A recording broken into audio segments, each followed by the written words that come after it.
Bloomberg News on demand. Bloomberg Surveillance with Ken Pruitt and Tom Keene. Tuesday, July 7th, 2009. Joining us from northern Thailand, from Chiang Mai, Marc Faber. Lots to dive into here in the gloom, boom, and doom report, and many of our listeners know your work. I want to go right away to the weak dollar. Is now the time? How do you time a Faber call on a dollar that's going to give way to weakness? Well, first of all, I'd like to point out that in the last 2 weeks, I've made a call that basically U.S. government bonds could recover somewhat, that the U.S. dollar could recover somewhat, and that asset markets like commodities and equities would enter a correction period. But that is a short-term call. Longer term, I'm fairly sure that the U.S. dollar direction will be down. Now we will have to define down against what, because it is conceivable that the U.S. prints money and that other central bankers print even more money, and then the dollar is, say, strong against a very weak currency like the Zimbabwe dollar, but weak against a hard currency like gold, silver, platinum, and palladium. Isn't there the ability of second-order effects to come in, and that we get nominal or real GDP back to not a great level, but a good enough level to promote some form of stability, looking out 2 years, 3 years, 5 years? Well, I mean, the economy globally fell off a cliff between September 2008 and March of this year, and there hasn't been much of an improvement since then. The rate of worsening has diminished. In other words, the economy is just flat on its back. There's not much of an improvement, but it's not getting much worse from here. And eventually there'll be some kind of a recovery, yes, but the question is when, how long it will take, and what this recovery will look like in terms of inflation.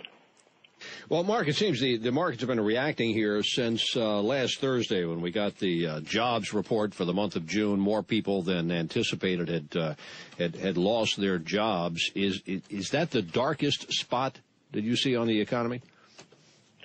Not necessarily. There will be another few shocks like commercial real estate and also capital spending that will be weak, because now a lot of capital goods manufacturers, such as, say, aircraft manufacturers such as Airbus and Boeing, they're still filling out orders which they received 2-3 years ago. But the new orders are very rare at the present time. So that will then come about, the decline in that activity, namely capital spending, will come especially next year.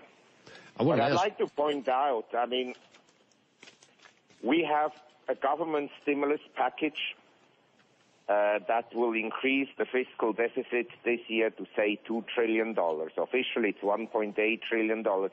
But I would guess that at the end of 2009, the deficit will have been in the order of $2 trillion.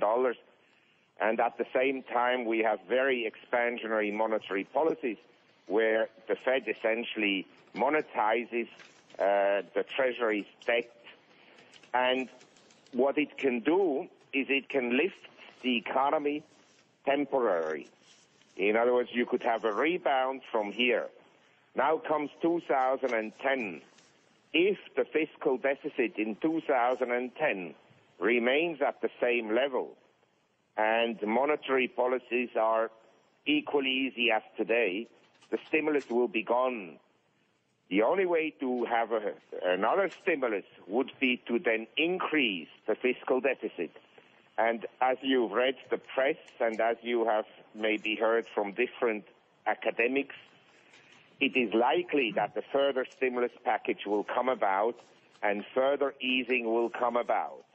And in my opinion, in the long run, this will be inflationary. And when you have a country that inflates, then obviously its currency begins to depreciate.